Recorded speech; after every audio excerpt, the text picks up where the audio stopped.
Yan guys, yun ang tinatawag na single arm leaning side lateral raise. Bali sa side delts yan ang punteriya ng workout na yan.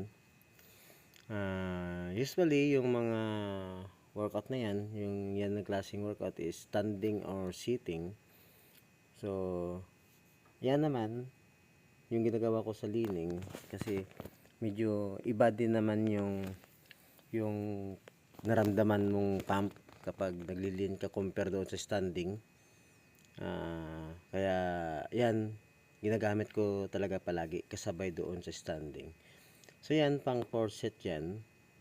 So medyo matagal lang siya matapos ang 4 set kasi nagda-drop set pa din ako mula doon sa next na pababang bigat hanggang sa unang set na ginawa ko.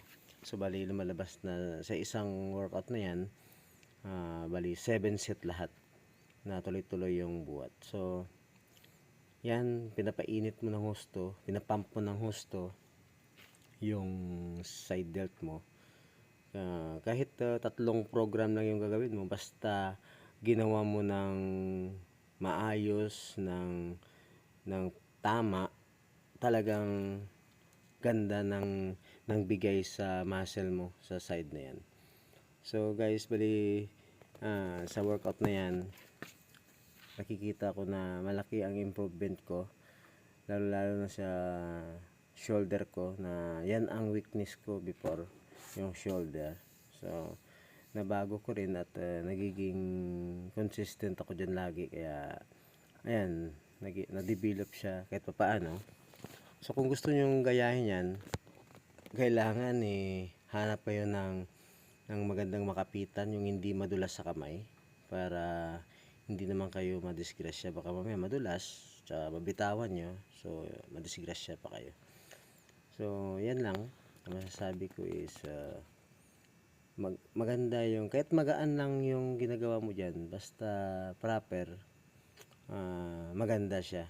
Kasi hindi naman kailangan yung heavy unless kung talagang kaya mo naman talaga, so no question tayo dyan. Ang sinasabi ko lang is, kung gusto mong makuha ang proper way ng execution, gawin mo sa magagaan. And then, add ka lang ng add until ma-reach mo talaga yung pinaka gusto mong bigat sa side lateral na yan, na tama pa rin. Kasi useless naman yung kukuha ka ng mabigat pero hindi mo rin naman nagagawa ng maayos. So, sayang din. Tsaka, iwas na lang din ng injury sa shoulder kasi mahirap na kapag shoulder mag-injury, halos